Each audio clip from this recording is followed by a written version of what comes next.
Suami ibu bukan malaikat. Juga bukan? Nah.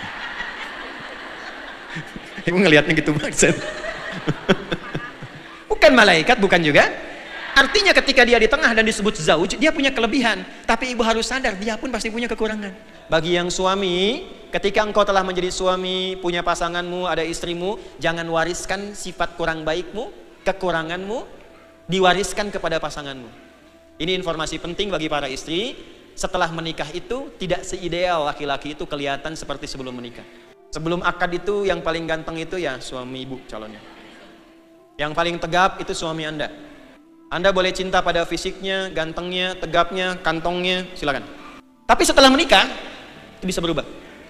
Ibu akan temukan mungkin karakter yang sebelumnya tidak didapati dan boleh jadi dinilai hal yang kurang menyenangkan. Caranya bagaimana? Ketika ditemukan itu berbahagialah karena fungsi Anda sebagai istri sedang ditampilkan dalam Al-Quran. Bila ada sikap dan sifat suami yang tidak ideal, apapun itu, yang terdampak dari pekerjaannya, itu. Jadi ternyata banyak sikap suami itu bisa berubah karena lingkungan dan pekerjaan yang dia lalui. Maksudnya itu.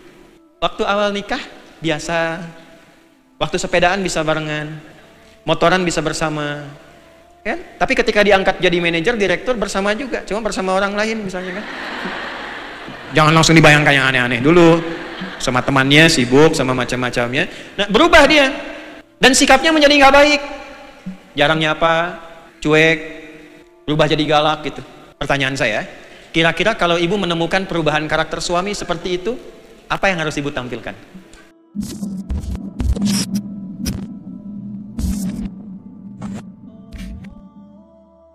Yuk kita pelan-pelan. Satu, dari Sayyidah Hawa. Apa tipe pertama yang kita bisa pelajari dari Sayyidah Hawa alaihissalam? Para ibu sekalian salihah insyaallah, saudariku, nama Hawa seperti saya sampaikan di awal tadi tidak disebutkan secara langsung dalam Al-Quran. Tapi nanti keterangan riwayat yang menafsirkan itu menyebutkan namanya. Di tafsir ditemukan kata Hawa berdasar riwayat, tapi di Al-Quran ditampilkan karakternya dan posisinya saja. Nah, kembalikan ke rumus tadi, kalau disebutkan hanya posisinya, karakternya, sifatnya, bukan nama lengkapnya, artinya ada hal penting di balik karakter dan sifat yang disebutkan itu yang akan dialami oleh perempuan di masa datang, siapapun perempuannya dan dimanapun, kapanpun ia hidup. Paham sampai sini? Baik, kalau sudah paham kaidahnya, kita keluarkan ayatnya, Quran surah kedua ayat 35. Ini ayat pertama yang menyebutkan tentang sifat istri. Saya ulangi ya, sifat istri yang tertuang di dalam Al-Quran. Ya alhamdulillah. Wa qulna, dan demi keagunganku. Kalimat ini mungkin saya hadapkan pada para suami ya, para pria. Bagaimana memosisikan istri dan nanti apa yang harus dibanggakan oleh istri sebagai seorang perempuan dengan keagungan yang Allah tampilkan ini. Wa qulna, kalau Anda lihat terjemah, di situ diartikan dan kami katakan. Jelas?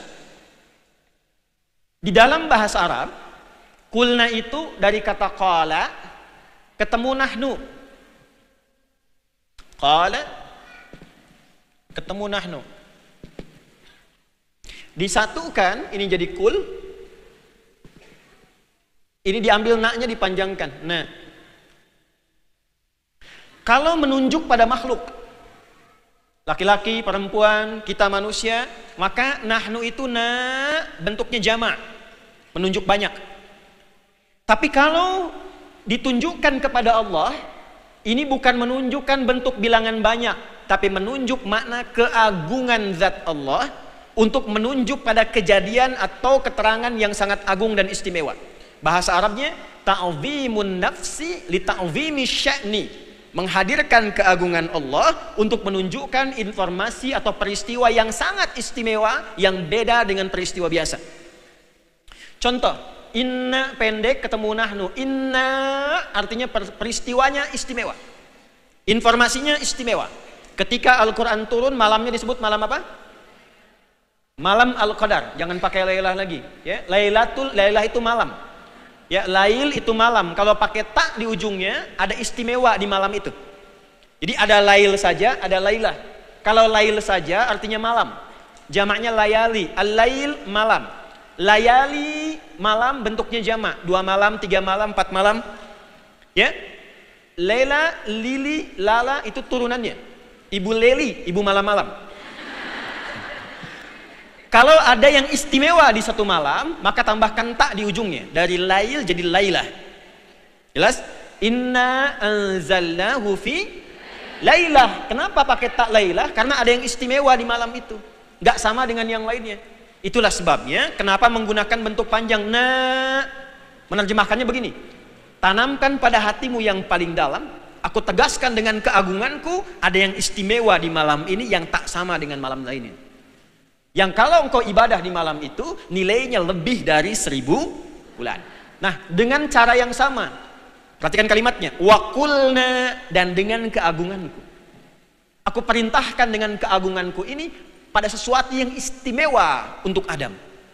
Siapa yang istimewa itu? Ya Adam muskun anta wa zaujuka. Adam, ajak istrimu. Jadi satu-satunya kitab suci di muka bumi yang mengangkat derajat seorang istri sebagai yang istimewa di hadapan Allah itu cuma Al-Quran.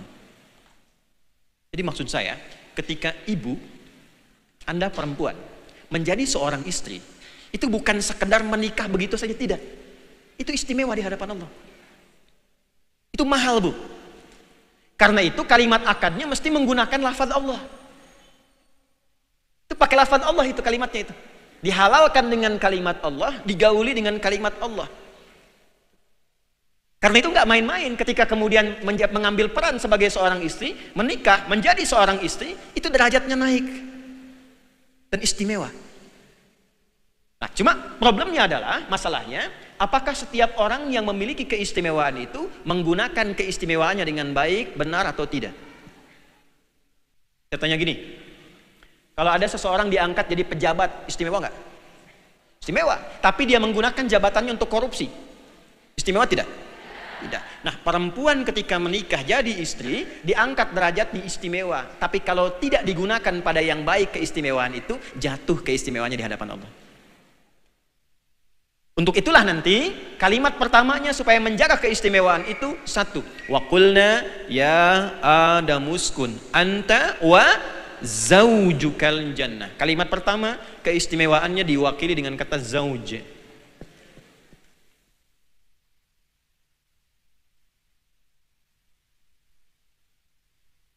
Tahu artinya zauj?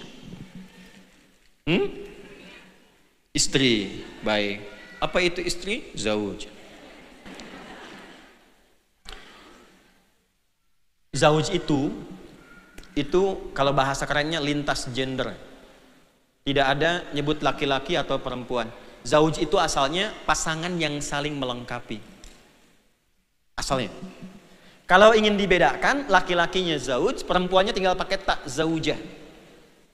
Kalau ada zaujah, itu baru menunjuk kepada perempuannya. Zaujati, istriku, pasanganku, yang melengkapi hidupku.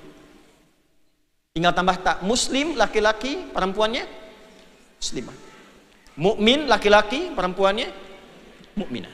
Soim, laki-laki, perempuannya dapat. Pasangan yang saling menyempurnakan.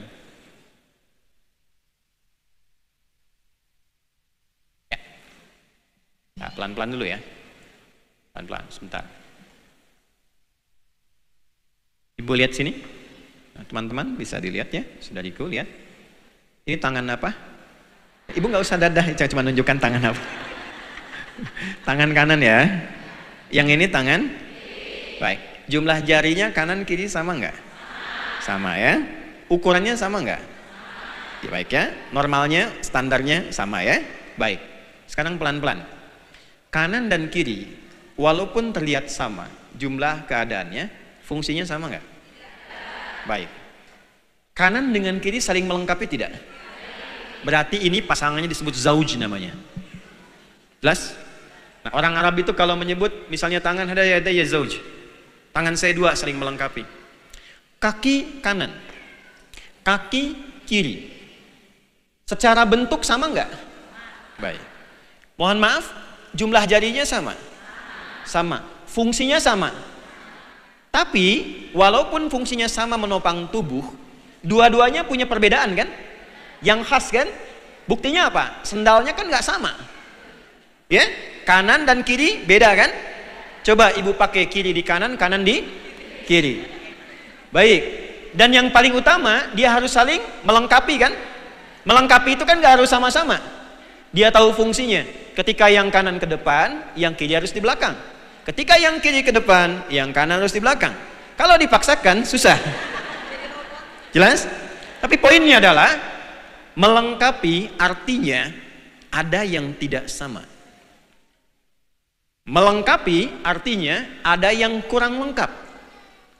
Jadi, ketika seseorang kemudian menyatu dalam hubungan suami dan istri, masing-masing membawa kelengkapan sekaligus kekurangan. Jadi ketika dipasangkan dengan pasangannya yang pria dengan yang perempuan, sesungguhnya bukan sekedar menyatukan dengan kata-kata yang disebut nikah, bukan. Nah, ini yang disebut dengan jodoh yang sejati. Kekurangan yang di pihak pria dilengkapilah oleh kelebihan, kelengkapan yang ada di pihak perempuan ini. Jadi yang diistimewakan di perempuan itu, apa yang diistimewakannya? Adalah keistimewaan yang dia bawa untuk melengkapi kekurangan yang ada pada pasangannya. Itu yang pertama. Nah, karena yang ditampilkan kelebihannya di Quran, bukan kekurangannya, yang dibawa apa? Yang dibawa ke rumah tangga kalau sudah menikah, ya, gali kelengkapan itu, bukan menggali kekurangannya. Jadi kalau rumah tangga menggali kekurangan pasangannya, itu pasti akan menuju kegagalan. Karena ketika disatukan oleh Allah itu, yang diangkat itu kelebihannya, bukan kekurangannya, Bu. Nih, saya kasih gambaran nih. Sesuatu yang sangat penting. Demi ini, saking pentingnya insya Allah saya berkorban agak banyak nih. Ya, saya jelaskan sendiri, saya tulis sendiri, saya hapus sendiri. Ini pengorbanan yang tidak mudah ini. Demi ibu lah saya lakukan ini. Tapi sebelah sini saja. Mana Kang Daan dan itu? Alhamdulillah. Saya mau cek sebentar. Sebelah sana, kalau saya menulis di sini kelihatan. Kalau saya menulis, tidak. Tapi ini kelihatan, samping kiri kanan. Baik, langsung ke sana aja lihatnya ya. Lihat sini. Ini saya kotaki. Ya. Ya. Anggap saya hanya akan membuat di sini saja. Saya batasi segini saja. Baik ya? Sekarang lihat baik-baik. Kasih bulatan di sini. Ya. Apa yang kelihatan? Titik. Apa warnanya? Saya ulangi sebelah sini. Apa yang kelihatan? Apa warnanya? Apa yang kelihatan? Warnanya apa? Saya ulangi sebelah sini. Apa yang kelihatan? Warnanya apa? Masalahnya itu. Ketika menikah, yang dilihat titik hitamnya saja, yang putih banyak gak pernah diungkap.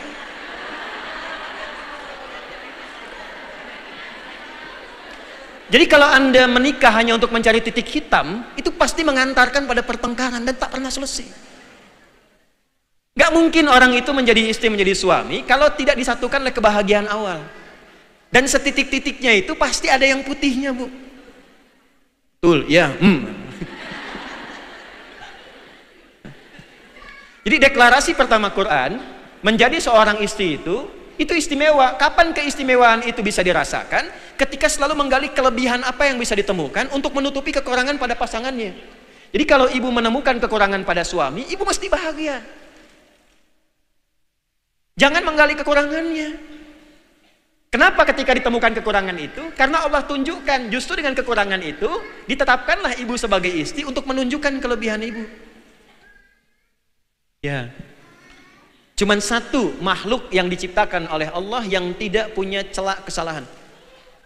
Namanya malaikat. Quran surah 66 ayat 6. La ya'sunallaha ma amarahum wa yaf'aluna ma yu'marun. Malaikat tidak pernah salah dan selalu menunaikan tugas sesuai dengan tupoksinya. tugas pokok untuk dilakukannya. Jadi kalau ibu merasa ingin menikah dengan laki-laki yang tidak pernah punya salah, silahkan cari kandidat di kalangan malaikat. Saya kasih tahu dari sekarang ya, malaikat Israel tuh belum punya pasangan. Nah, sebaliknya, satu-satunya makhluk yang tidak kenal baik dan selalu kenal salah, dia tidak tahu saleh, dia selalu kenal salah, itu setan. Karena itu malaikat disebutkan 88 kali dalam Al-Quran, setan pun disebutkan 88 kali. Malaikat, suami ibu bukan malaikat, juga bukan. Nah. Ibu ngelihatnya gitu banget. Bukan malaikat, bukan juga.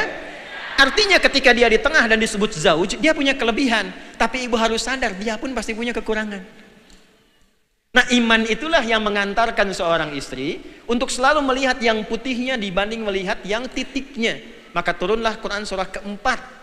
Suratnya itu surat perempuan ketika menjadi istri. An-Nisa ayat 19. Quran surat 4 ayat 19. Ini yang masih basic kita ya. Ya ayyuhalladzina amanu, hai para pasutri, pasangan suami istri yang masih merasa punya iman. La yahillu lakum an tarithun nisaa karha. Bagi yang suami, ketika engkau telah menjadi suami, punya pasanganmu, ada istrimu, jangan wariskan sifat kurang baikmu, kekuranganmu, diwariskan kepada pasanganmu. Ini informasi penting bagi para istri. Setelah menikah itu tidak seideal laki-laki itu kelihatan seperti sebelum menikah. Sebelum akad itu yang paling ganteng itu ya suami ibu calonnya. Yang paling tegap itu suami Anda. Oke? Anda boleh cinta pada fisiknya, gantengnya, tegapnya, kantongnya, silakan. Tapi setelah menikah itu bisa berubah. Ibu akan temukan mungkin karakter yang sebelumnya tidak didapati dan boleh jadi dinilai hal yang kurang menyenangkan.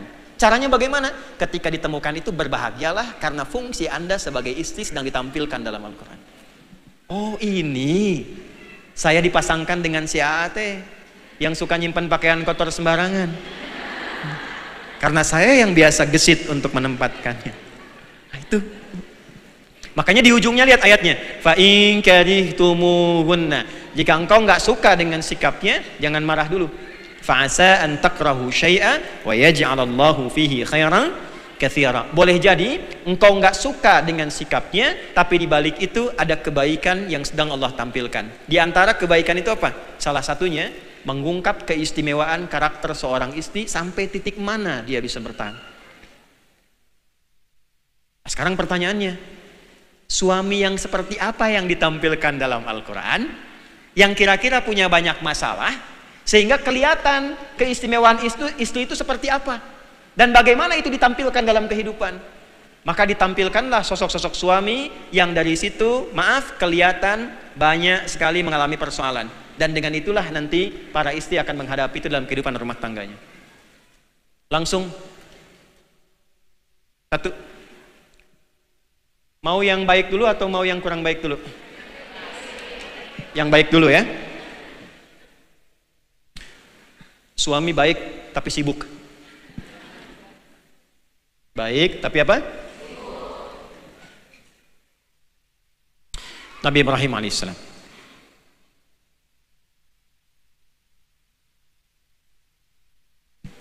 Ya pelan-pelan. Sudah? Beliau Nabi bukan? Rasul bukan? Saya ulangi supaya pemahamannya sama. Nabi bukan? Rasul bukan? Seorang suami punya tugas mencari nafkah? Punya ya? Perhatikan baik-baik. Nabi, Rasul punya tugas mencari nafkah, bekerja, membawa risalah. Saking sibuknya bukan hanya lokal pekerjaannya. Kadang-kadang beliau menyeberang. Dari Irak menyeberang sampai ke Mekah, sampai ke Palestina dan seterusnya. Nah, karena kesibukannya ini, tapi poinnya satu dulu. Kesibukannya diarahkan kepada yang baik menurut ketentuan Allah. Perhatikan baik-baik, saya ulangi ya. Kebaikannya diarahkan melalui kesibukan yang diridhoi oleh Allah. Jadi definisi baik itu baik tapi sibuk, baiknya itu baik yang disenangi Allah. Karena nanti ada yang menurut manusia baik, menurut Allah belum tentu baik. Oke, pelan-pelan ya, pelan-pelan. Dari kesibukan ini menjadikan jangankan terhadap istrinya, anaknya pun baru lahir, itu sudah harus berpisah dulu. Baru lahir, Bu. Ditunggu lama. Sayyidah Hajar lahir Ismail. Baru lahir turun perintah. Bawa anak dan istrimu ke satu tempat, tapi tempatnya itu gersang, tandus. Tidak ada sumber air, bebatuan saja, bebukitan, dan harus ditinggal di situ tanpa ada yang menemani. Hanya ibu dan anaknya yang masih merah saja. Itu ada di Quran surah ke-14 dengan namanya Ibrahim, ayat ke-37. Quran surah 14 ayat 37. Pelan-pelan. Rabbana inni askantu min dzurriyyati biwadin ghairi dzi dzar'in 'inda baitikal muharram. Ya Allah, di tempat inilah aku mesti memenuhi perintahmu untuk meninggalkan istri dan anakku yang baru lahir. Tempatnya tandus, bebukitan, tidak ada komunitas, nggak ada masyarakatnya. Pelan-pelan ya. Saya mau tanya pada ibu, kalau ibu punya suami,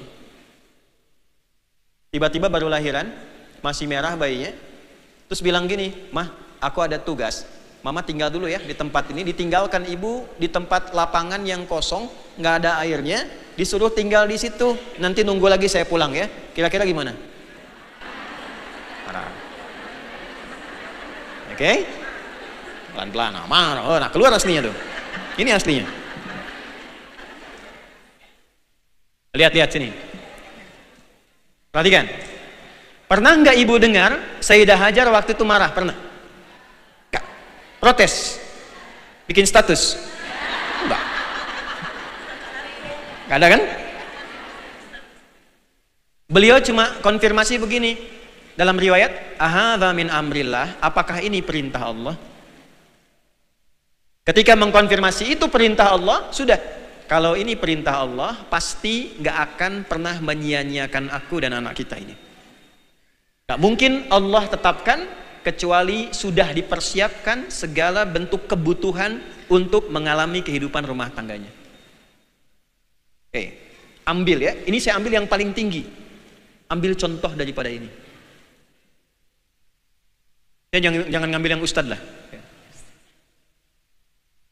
Ada nggak yang, maaf ya, istrinya seorang tentara yang harus bertugas ke medan juang? Itu baju seragam, kalau sudah dikenakan, namanya sedang ribat, membela negara. Ribat itu masuk kategori jihad fi sabilillah. Kalau meninggal itu syahid. Kalau saat bertugas itu dikenakan seragamnya, dia masih menjaga sholat, dia berzikir kepada Allah, itu jaminannya dalam hadis sahih, bahkan jasadnya tidak dimakan oleh tanah. Dan nilainya dalam sehari lebih baik dibandingkan sholat malam dalam sebulan dan puasa sunnah dalam sebulan. Saking diistimewakannya oleh Al-Quran. Jadi berbahagialah kalau ada di sini misalnya istri dari seorang tentara, dia muslim, dia bertugas, ibu wasiatkan menjaga sholat, dia zikir kepada Allah dalam tugasnya, itu posisinya sedang ribat. Tiba-tiba menjelang persalinan dia mesti bertugas. Dan belum tahu kapan pulangnya. Pertanyaan saya, sedih nggak? Saya ulangi, sedih nggak? Nah, sekarang dari kasus yang semacam ini, Al-Quran bagaimana mengajarkan menjadi seorang istri yang kuat ketika dihadapkan pada kesibukan seorang suami, tapi tugasnya dibenarkan oleh Allah, bahkan istimewa. Apa yang harus dilakukan? Nah, yang semacam ini mahal, karena pasti akan dilalui dalam kehidupan. Makanya ketika disampaikan di Quran, gak disebut hajarnya. Gak disebut namanya. Kenapa cuma diisyaratkan kejadiannya? Karena nanti esok akan ada lagi yang seperti itu, walaupun tidak sampai pada derajat yang sama. Kalau ini lebih di atasnya. Kita belum apa-apa. Ya. Apa dipikir suami ibu dengan saya misalnya, suami dari istri saya, bagaimana kadar sibuknya? Itu nggak mudah. Nggak mudah. Nah, apa yang harus kemudian, kalau ada seorang istri dalam posisi ini, apa yang harus dilakukan untuk menata dirinya sehingga mendapatkan kekuatan karakter seperti Sayyidah Hajar pernah mendapatinya? Satu, kenali dulu profesi suami itu yang membawa kebaikan yang dicintai Allah itu. Saya ulang ya, kenali dulu profesi suami itu yang membawa kebaikan yang dicintai Allah. Jadi kalau ibu misalnya punya suami, jarang pulang, jarang nengok dan sebagainya, coba lihat profesinya apa, kegiatannya apa. Baiknya itu baik menurut Allah atau baik menurut manusia? Itu dulu. Ya. Kan ada yang pulang juga dianya sehat, baik ya, tapi 2 kali puasa, 2 kali lebaran nggak pulang-pulang gitu kan? Abang Taib ya. Kasih kabar. Dah, pelajari dulu, pahami profesi suami. Contoh, saya masukkan di sini, misalnya ini ada ustadz yang betulan ya.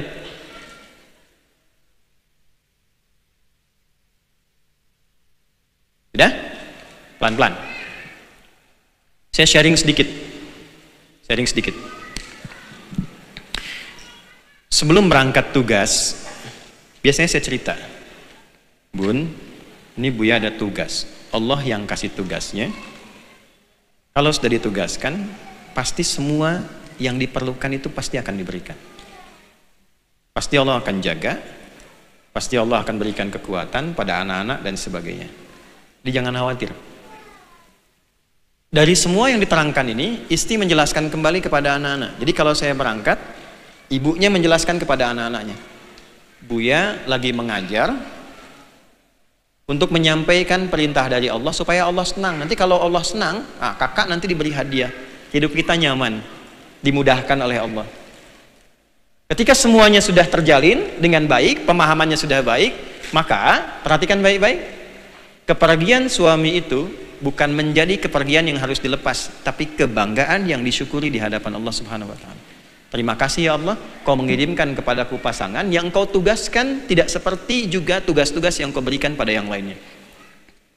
Suaminya tentara, pelajari bu kemuliaannya. Suaminya polisi, suaminya ex dosen di kampus, kadang ada tugas ke luar negeri. Suaminya dokter, kadang harus diketuk, tidak mengenal waktu. Nah, pelajari kemuliaannya, lihat ayatnya, lihat hadisnya, sehingga ketika dia berangkat itu bukan melepas kepergian fisiknya, tapi membanggakan kemuliaan yang Allah lekatkan pada dirinya dan membangun keyakinan kalau sudah dia berangkat karena Allah, pasti aku pun dan anak-anak akan dijaga di rumah. Itu yang dilakukan oleh Hajar alaihissalam.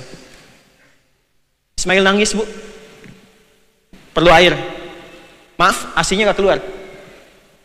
Tapi apa yang terjadi? Beliau simpan anaknya, perhatikan baik-baik, disimpan anaknya. Beliau yang berangkat cari air, naik ke atas bukit. Bukitnya disebut apa? Pertanyaan saya bukan itu. Pertanyaannya, apa artinya sofa? Bersih. Apa artinya bersih? Sofa. Itu kursinya kursi sofa, bersih. Pelan-pelan, lihat sini. Sofa. Bukit ini dinamai sofa sejak dulu atau sejak peristiwa yang dialami Sayyidah Hajar itu? Oke. Dari sofa menuju mana? Apa artinya marwah? Marwah, puncak kesuksesan, kebaikan, keinginan yang sangat diharapkan. Itu marwah. Saya jaga marwahku, kebanggaan, kesuksesanku. Puncak kesuksesan yang ingin diraih, dirasakan, itu marwah namanya. Yang menarik itu sofa. Apa itu sofa? Sofa itu hasil yang didapatkan dari proses yang disebut dengan tasfiyah namanya. Tasfiyah. Tasfiyah. Sofa yusoffi tasfiyatan. Apa itu tasfiyah? Tasfiyah itu asalnya menyaring campuran, disaring, sehingga dari saringan itu keluarlah yang baik-baiknya saja, yang bersihnya. Misal, saya ingin menyaring air ini di filter, sehingga kotorannya ada di atas, yang bersihnya, jernihnya ke bawah. Itu prosesnya disebut dengan tasfiyah, hasilnya disebut dengan sofa namanya. Kalau melekat pada orang disebut dengan Sofi, perempuannya Sofia. Sofia itu seorang sosok yang selalu menyaring segala yang ia rasakan dan membalas dengan kebaikan yang mampu ia persembahkan. Ada orang marah, saring dulu, jangan dibalas dengan yang kurang baik dulu. Lalu keluar hal-hal yang lebih baik dari apa yang diungkapkan orang. Itulah Sofia. Sifatnya Sufi namanya. Jelas? Jadi kalau ada seorang namanya Sofia, cerewet, marah terus, ya. Nah, Anda boleh ingatkan, Jeng, Sofia loh, gitu. Hah? Lihat sini. Kenapa bukitnya disebut sofa? Karena beliau ketika akan naik ke atas mencari, itu menyaring semua emosinya. Pikiran-pikiran yang gak baiknya. Coba Bu, Ibu bayangkan. Kebayang nggak? Belum kan? Belum saya kasih tahu kan? Ibu jadi seorang ibu, baru melahirkan anak. Anak masih merah, ditinggal suami, anak haus. Terus gak ada air, ibu mesti nyari. Kira-kira di pikiran ibu itu tenang atau kalut? Kalut pasti. Nah, atau abdi takut dikantunkan di dia. Nah, misal gitu kan. Kalau beliau bisa bahasa Sunda kan begitu mungkin. Kan? Ya Allah, kenapa mesti saya? Kenapa mesti begini? Itu semua pikiran disaring oleh beliau. Ya, dihilangkan itu, keluarnya yang baik-baik saja. Gak mungkin saya diperintahkan di sini karena Allah. Kalau bukan Allah menyiapkan segala kebutuhannya. Gak mungkin suamiku berangkat meninggalkan aku begitu saja kalau bukan tugas yang disukai oleh Allah. Gak mungkin aku dan anak-anakku akan diabaikan begitu saja kalau semua ini bersumber dari Allah. Itu dihilangkan semua pikiran yang tidak baiknya, perasaan emosi yang tidak nyamannya, ditepikan itu, disaring itu, sehingga diangkat derajatnya naik ke atas bukit, diberi namalah bukitnya dengan sofa. Kalau ibu mengalami keadaan di rumah tangga sebagai istri, suaminya sibuk, tapi tugasnya mulia, manfaatnya bagi orang banyak, patut disadari, pasti gejolak itu ada, Bu. Suami saya kenapa sih sibuk banget? Ya mah, kenapa sih ayah itu sibuk amat? Si amat aja nggak sibuk, misalnya. Itu ada. Nah, maka memunculkannya bagaimana? Belajar ke sini. Kalau itu sudah tugas yang Allah sudah berikan, pasti ada kemuliaan yang tersimpan yang belum aku raih. Kalau itu sudah ditampilkan, maka nanti ada sofa, tinggal mengejar marwah. Turun kan? Pelajaran sofa menjadi marwah itu, ngambil sesuatu itu nggak mudah, Bu. Kadang di atas, turun lagi, berubah lagi perasaan. Ya? Tapi ketika melihat peluang, kejar jalan. Sampai ke atas, fata morgana. Dengar-dengar suami mau pulang pekan depan, begitu mau, kemudian dijemput, disiapkan, nggak jadi pulang. Sudah mau jemput di bandara, schedule-nya berubah. Pernah begitu? Apa yang terjadi kemudian? Bolak-balik, ternyata Allah kirimkan pelipur lara itu bukan pada suami yang sedang bertugas, tapi dikirimkan pada orang terdekat yang hadir di sekitarnya. Kalau seorang istri dengan tugas suami demikian selalu berprasangka baik, maka Allah akan hijab kegelisahannya dan diberikan kebahagiaan pada orang-orang terdekat yang hadir di sampingnya. Maka Hajar yang bolak-balik, Nabi Ismail yang merengek kakinya menendang. Anak kalau mau ASI kan tangan kakinya bergerak kan? Ya kan? Pertanyaan saya, kenapa waktu naik ke sofa airnya belum keluar? Tapi ketika bolak-balik sampai 7 kali, marwah, sofa, marwah, sofa, marwah, sofa, sofa, marwah berhenti, airnya gak keluar, balik ke Ismail pada keadaan yang ke-7, des, tendangan keluar, maaf, airnya memancar. Kata ibunya, lihat, zam, zam, zam, zam. Apa artinya? Bukan. Apa artinya? Bukan, gak usah maksa. 1 juta. Saya serius. Ya ibu, apa artinya bu? Ya bukan. 2 juta. Ya, bukan. Ya, kumpul. Bukan. Ya, kumpul, melimpah tidak berhenti. Oh jangan berhenti, boleh 2 juta ya, tolong dilihat ya, sebelah kiri ya. Lihat sini, zam, kumpul jangan berhenti. Zam, kumpul jangan berhenti. Zam, kumpul jangan berhenti. Kelak, itu akan dikenal dengan nama sumur Zam-Zam, air Zam-Zam, artinya yang keberkahannya selalu mengalir tanpa pernah berhenti. Kalau istri selalu mengolah perasaannya untuk menghadirkan yang positif, menghilangkan kegelisahan, sepanjang dipastikan suaminya betul mengerjakan yang baik, maka Allah akan hijab kegelisahannya dihadapkan kesenangan pada yang terdekat di keluarganya, dan dikumpulkan kebaikan tanpa pernah berhenti. Paham sampai sini? Tapi yang harus ibu pastikan suaminya betul-betul baik. Ini, walaupun dia sibuk ini. Karena ada yang baik, maaf, ada yang sibuk tapi tidak baik. Firaun sibuk tidak? Sibuk. Baik tidak? Tidak. Nah, kalau yang menemukan begitu bagaimana? Ya, mulai. Firaun nama aslinya siapa? 5 juta. Serius? Bukan. Umrah. Bintang 5. Ya, waktu habis. Dah. Udah, waktunya udah habis. Udah. Ayo coba yang angkat tangan siapa? Ya. Lihat Google, klik.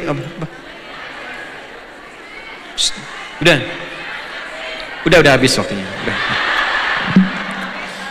Bu, gini, fokus ibu berubah. Kan tadi saya sampaikan, kalau tidak disebutkan nama aslinya, maka yang dimaksud bukan menunjuk pada keadaan namanya, tapi karakter, sifat, keadaan yang melekat pada sosok itu, yang kelak akan dialami lagi oleh orang-orang di masa depan.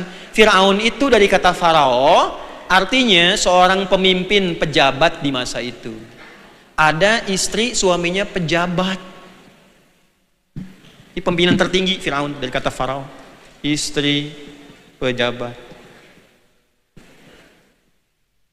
Nah, istri pejabatnya ada 2.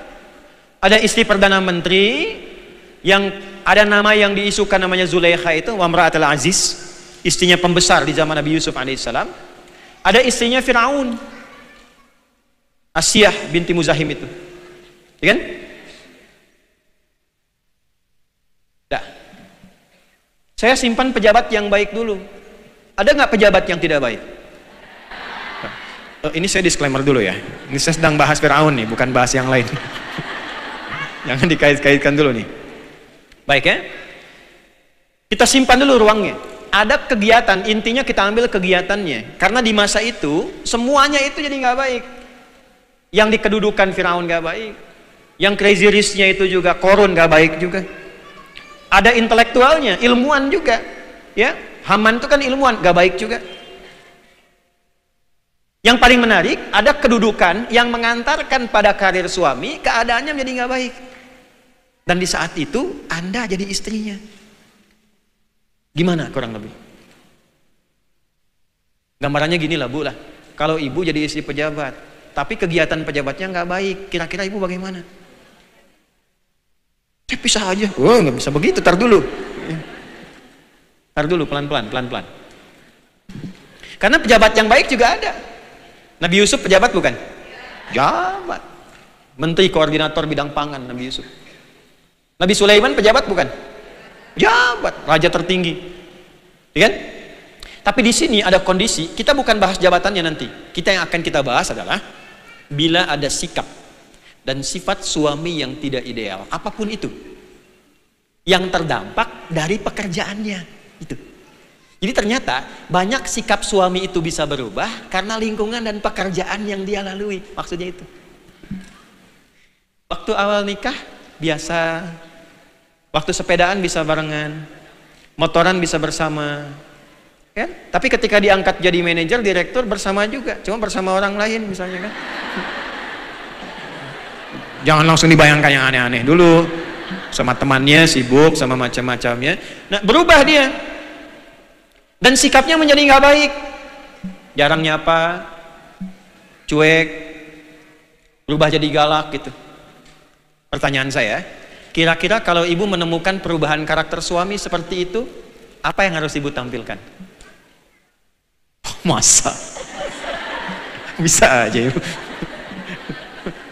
Ayo akang teh kunaon gitu kan.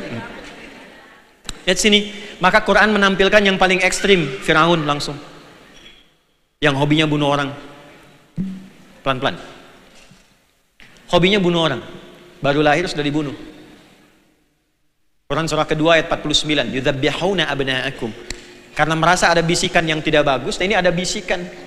Seringkali yang punya jabatan itu berubah menjadi kurang baik, bukan karena orangnya, karena bisikan sekitarannya. Maka apa yang terjadi? Nanti akan ada bayi lahir, diprediksi setelah dewasa itu akan mengganggu tahtanya Firaun. Maka keluar dekretnya, dampingi setiap ibu yang mengandung oleh 2 algojo, intelijen, 1 eksekutor. Kalau lahir itu perempuan, lepaskan. Kalau lahir laki-laki, langsung maaf sekali, langsung eksekusi di hadapan ibu yang baru melahirkannya. Jadi lahir laki-laki itu dibanting ke bawah, kemudian dieksekusi. Ya, ada zabaha, ada zabbaha yuzabbihu, ada zabaha yazbahu, itu beda. Kalau sekali aja itu zabaha. Kalau berkali-kali itu yuzabbihu. Zabbaha yuzabbihu. Ini yuzabbihuna. Jahatnya luar biasa, ngaku Tuhan. Ana rabbukumul a'la. Kalau kesal begini, Bu. Kalau kesal ya, contoh aja. Rambut kamu nggak bagus. Saya nggak suka. Tolong pisahkan kepalanya dari tubuhnya. Alhamdulillah Anda hidup di zaman ini. Kalau zaman Firaun bukan diminta dicukur, pisahkan kepalanya dari tubuhnya. Ini yang paling ekstrim. Dan Asia sebagai seorang istri dihadapkan pada kondisi ini. Sekarang saya tanya, suami ibu sejengkel-jengkelnya, semenjengkel-jengkelnya, sekurang-kurang baiknya, Firaun bukan? Itu. Sudah pernah bunuh orang? Ngaku Tuhan? Enggak kan? Jadi kalau Asia itu bisa, kenapa ibu nggak bisa? Kembalikan, karena nggak mungkin dipasangkan pada ibu, bukan pada perempuan lain, karena hanya ibu yang bisa. Kumaha teh? Itu dulu. Cuma nanti batasnya sampai mana kita belum tahu. Di batas mana kemampuan bisa itu diukur? Nanti ada lagi ayatnya. X, Y, Z. Kalau dalam bahasa ilmiahnya ada variabelnya, ada standarnya. Ibu berjuangnya sampai mana? Karena Asia pun ada batasnya. Hanya beliau mengambil batas paling akhir sampai ajal tiba. Gitu. Ibu nanti ada batasnya juga. Kalau suaminya bertindak begini, seperti ini responnya. Kalau melebihi begini, seperti ini responnya. Kalau lebih kurang bagus lagi, ini jalan keluarnya. Itu ada semua. Pertanyaan saya, ketika berumah tangga menemukan karakter yang kurang ideal pada suami, itu dipelajari enggak? Jangan-jangan putihnya nggak kelihatan, yang dilihat titiknya aja. Itu masalahnya. Dan tidak ada kehidupan rumah tangga yang tanpa masalah, nggak ada. Jadi jangan percaya kalau ada orang berumah tangga nggak pernah bertengkar, itu nggak akan percaya, mustahil. Karena Nabi pun mengalami dinamika rumah tangga. Ya, apalagi saya, ustadz seustadz-ustadznya pasti punya masalah. Bohong kalau ada ustadz mengatakan kami tidak pernah bertengkar. Pasti ada masalah itu. Ya. Istri dari ibu yang beda, lahir di tempat yang beda, tumbuh di tempat yang beda, karakter dia beda, tidak sama, harus disamakan, nggak mungkin. Pasti ada adaptasi dulu. Dalam adaptasi ini pasti akan ada karakter yang muncul. Nah sekarang kalau dibawa ke tipikal istri bagaimana? Al-Quran tampilkan yang paling tinggi statusnya. Ini loh Asia, suaminya Firaun. Suami Anda nggak kayak Firaun. Al-Quran tuh gitu. Kalau bahasa bebasnya, kan? Terus kamu pasang targetnya di mana? Standarnya di mana? Suami kamu salahnya sampai mana? Kalau kira-kira titik ini solusinya apa? Titik ini solusinya apa? Dan yang paling hebat, Allah pasti siapkan perangkat untuk memberikan kedamaian pada jiwa. Makanya sebelum tumbuh karakter Firaun yang jahat pada istrinya itu, dikirimkan Musa dulu sebagai pelipur lara. Begitu marah lihat Musa, tenang lagi. Begitu kurang enak lihat Musa, ceria lagi. Itu semua dipersiapkan. Dan yakin Bu, sebagaimanapun karakter seorang suami, pasti Allah berikan pengantar untuk menenangkan kembali keadaan hati yang kurang nyaman itu. Cuma nanti pelajari batasnya. Dari mana batas itu muncul? Dari perilaku suami. Pelanggaran syariatnya kecil, menengah, atau besar. Kalau dia melakukan pelanggaran kecil, bagaimana solusinya? Yang kecil itu biasa, labas, lewat. Kadang bisa selesai dengan canda, nggak usah terlalu serius. Saya agak heran sekarang, ada pelatihan, ada daurah rumah tangga, kok terlalu serius gitu. Padahal kata Nabi, rumah tangga itu banyak bercandanya. Ya. Saya kalau dengan istri komunikasi, ini live nggak? Live ya. Tapi nggak apa-apa, saya banyak bercanda. Banyak bercanda. Kadang ditanya suka nggak kalau serius gitu. Ya. Buya habis ini mau kemana? Kongkong. Padahal mau ke Taman Sari gitu kan. Ya nanti, baru dari situ kan jadi turun lagi. Jadi bercanda, akhirnya ketawa, akhirnya macam-macam gitu. Rumah tangga itu banyak bercanda. Nabi kadang bercanda balap lari dengan Sayyidah Aisyah. Kadang, oh kamu kok sekarang gemuk banget ya gitu. Nah, gitu. Kadang bikin adonan, adonannya baru disusun, kemudian diambil sedikit, diberikan ke keningnya. Kadang demikian, banyak hal yang bisa dilakukan. Ya, ada seorang suami baru keluar lihat istrinya qadarullah cantik luar biasa. Jadi suami begitu lihat, dia nggak berkedip, wajahnya nggak berpaling. Kata istrinya, zauji mabik, sayang kamu kenapa? Kata beliau, saya bersyukur kepada Allah yang telah mengirimkan engkau sebagai bidadari pendampingku dalam hidup. Kata istrinya, sayang kita berdua akan ada di surga. Kata suaminya, kok bisa? Karena engkau bersyukur dengan keadaanku untukmu, aku bersabar dengan penampilanmu untukku. Bukankah syukur dan sabar itu di surga katanya? Itu memang nyelekit, tapi yang menyenangkan gitu. Akhirnya kan keduanya ketawa. Dan itu kisah nyata. Itu kisah nyata. Ya, kisah nyata.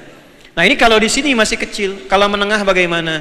Sibuk mulai susah sholat, diajak berjamaah susah, istri dipaksa mulai, misalnya maaf sekali penampilan mulai minta dirubah, dan seterusnya. Nah solusinya bagaimana? Itu ada lagi ibu. Misalnya ya, suami anda belum sukses, tiba-tiba sukses levelnya tinggi, ada family gathering, semua temannya nggak pakai jilbab, tiba-tiba anda diminta, mah ini menghargai teman-teman papa, buka dulu ya jilbabnya sebentar. Gimana jawabannya? Terus marah dan sebagainya. Nah itu juga ada jalannya di Quran. Ada jalannya. Itu lembut sekali. Ud'u ila sabili rabbika bil hikmah. Tampilkan hikmah. Sayang, bukannya aku nggak mau taat atau nggak mau lepas, tapi mamah itu mendidik sampai sekarang. Persembahan terbesarnya supaya dibawa pulang ke hadapan Allah ini jilbabku.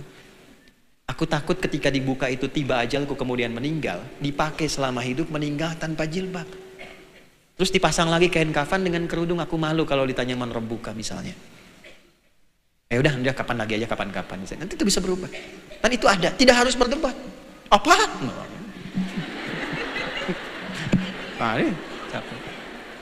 Ini pun ada lagi.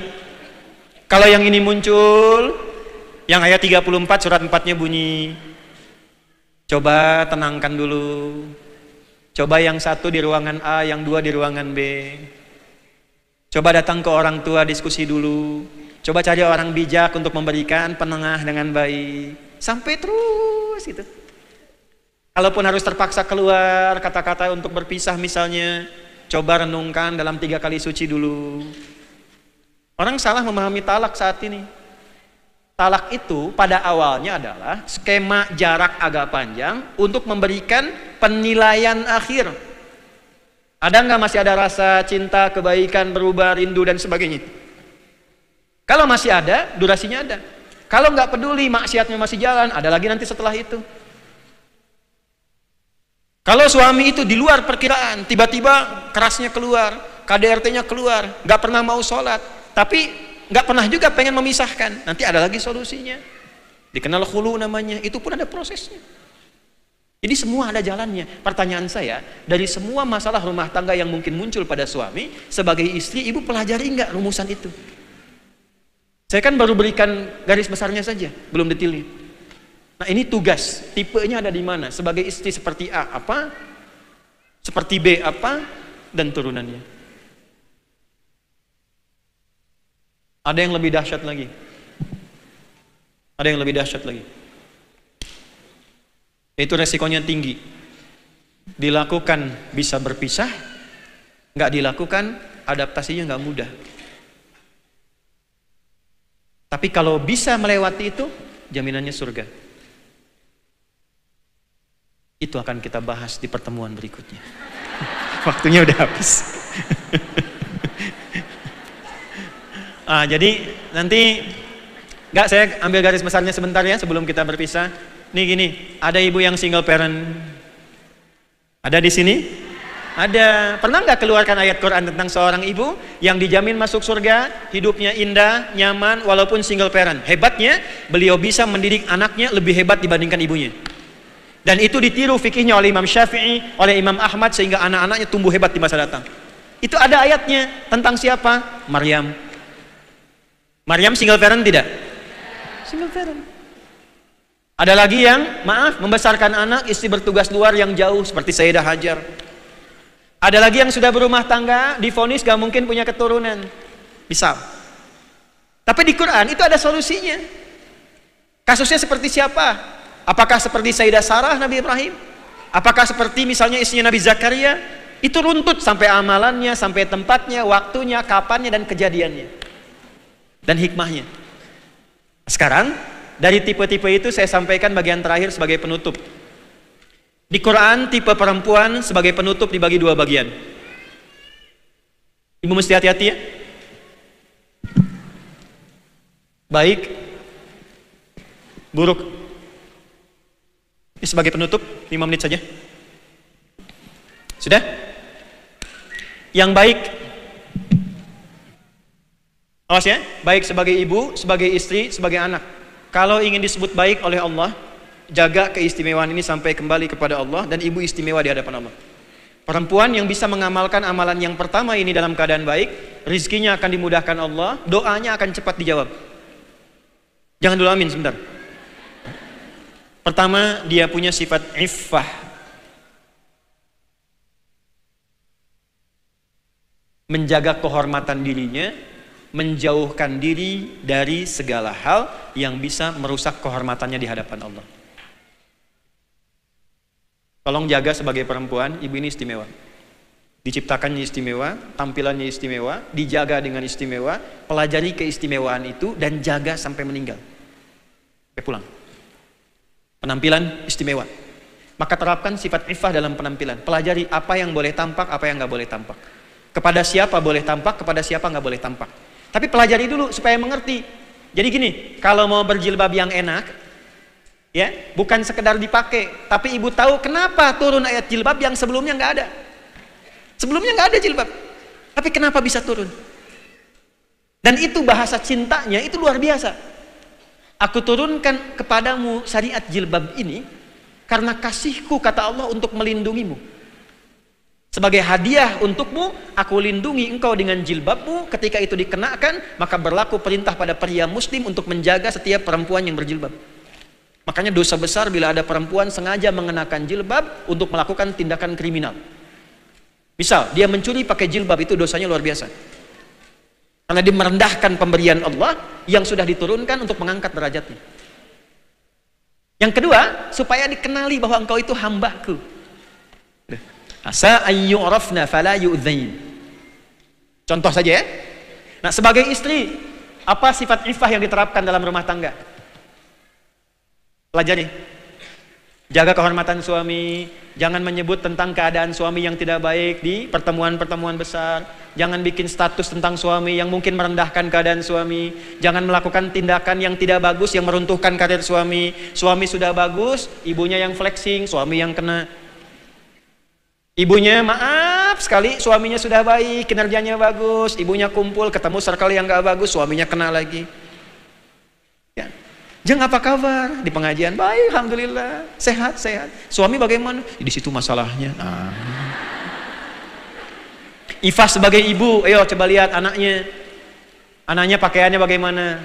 Sholatnya bagaimana? Sekolahnya disekolahkan di mana? Kenal Allah apa tidak? Kalau ibu bisa melakukan itu, perhatikan kalimatnya. Fataqabbalaha rabbuha biqabulin hasanin wa ambataha nabatan hasana. Ibu hidup bagaimanapun, yang merawat Allah, yang memberikan rizki Allah, pertumbuhannya diperhatikan oleh Allah, kebutuhannya diberikan oleh Allah, doanya bahkan diijabah sebelum dia memintanya. Baru kebersit di hati, Allah sudah kasih. Ini satu ya, yang baik. Saya kasih contoh satu aja ya, dari 10. Karena waktunya habiskan. Nah, yang jelek itu ada 3. 1, tipikal penghasut. Jadi ada karakter di dalam diri perempuan, maaf ya, ditempatkan di sini. yang dibuka celahnya oleh setan, didorong sehingga menjadi hasutan. Ya, kalau kumpul-kumpul tuh suka ada sedikit provokasi itu, nah itu bakat itu. Bakating kurang baiknya dijauhi. Ada potensi untuk menghasut. Contohnya istrinya Abu Lahab, hammalatal. Dua, maaf, tipikal penggoda. Istrinya Imratul Aziz menggoda Yusuf kan? Ya. Nah, kapan itu muncul harus diketahui. Jadi kalau nanti maaf ya, misal yang profesinya jadi sekretaris, profesinya ada di kantoran, tiba-tiba berduaan bukan dengan yang mahramnya, posisi yang lawannya itu lebih tinggi dari dirinya, ya, terbawa keadaan suasana, hati-hati. Itu dibangkitkan oleh setan. Walaupun awalnya itu nggak ada, tapi bisa ada. Hati-hati. Dan pelajari posisi suami sekarang bagaimana. Tiga, tipikal pengkhianat pada hubungan rumah tangga. Seperti, maaf, istrinya Nabi Nuh dan Nabi Lut alaihissalam. Yang mengkhianati istrinya. Kapan itu muncul? Seperti apa keadaannya? Bagaimana statusnya? Dan apa yang memicu itu bisa hadir? Itu lengkap dibahas oleh Al-Quran. Suaminya bertugas jadi nabi, tapi istrinya berasal dari keluarga terpandang, merasa punya posisi, diangkat oleh masyarakat sehingga bebas menghukumi suami. Maka istri Nabi Nuh mengatakan, suami saya memang orang gila. Tuh. Keluar kalimat itu. Siapa yang membuat kehidupan Nabi Lut itu susah? Istrinya sendiri. Kalau malam-malam dinyalakan api, kalau siang-siang diberikan asap, kode supaya kegiatan homoseksual berlangsung. Siapa yang buat? Istrinya sendiri. Nah, kadang-kadang ada keadaan yang potensinya bisa terjadi di suami bisa, tapi karena yang kita bahas tipe perempuan di istri, bagaimana kondisi yang menjadikan sifat-sifat ini dibangkitkan oleh setan. Itu yang nanti kemudian ke depan kita akan urai. Saya kira itu yang bisa kita bahas di pertemuan hari ini. Mudah-mudahan diridhoi oleh Allah Subhanahu wa taala. Kita hanya baru bahas 5-10%, masih ada sebagian yang belum kita urai. Semoga dipertemukan dalam keadaan yang lebih baik insyaallah. Sebelum saya akhiri, siapa yang dari jauh di sini? Yang paling jauh? Masya Allah. Semoga diberkahi oleh Allah Subhanahu wa taala dan diberikan kelancarannya sampai kembali ke tempat masing-masing. Allahumma taqabbal minna innaka antas samiul alim wa tub 'alaina innaka antat tawwabur rahim. Rabbana atina fid dunya hasanah wa fil akhirati hasanah wa qina adzabannar. Wa sallallahu ala sayyidina Muhammad wa ala alihi washabbihi ajma'in. Wa akhiru da'wana alhamdulillahi rabbil alamin.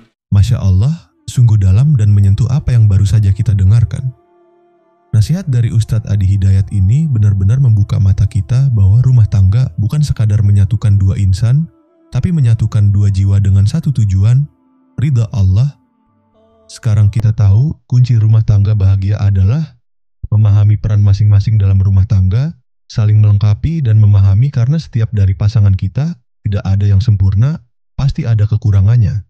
Disitulah tugas kita untuk menutupi kekurangan-kekurangan pasangan kita. Semoga nasihat ini menjadi jalan bagi kita semua, baik yang sudah menikah maupun yang sedang mempersiapkan diri untuk membangun keluarga sakinah, mawaddah, dan rahmah. Jangan lupa tuliskan doa terbaik untuk Ustadz Adi Hidayat di kolom komentar, sebagai bentuk cinta dan dukungan atas ilmu dan nasihat yang telah beliau sampaikan. Tinggalkan komentar positif, like videonya, bagikan ke pasangan atau sahabat Anda, dan subscribe channel ini agar semakin banyak keluarga muslim yang mendapatkan pencerahan. Semoga Allah jadikan kita semua pasangan yang saling menguatkan dalam iman, cinta, dan takwa. Wassalamualaikum warahmatullahi wabarakatuh.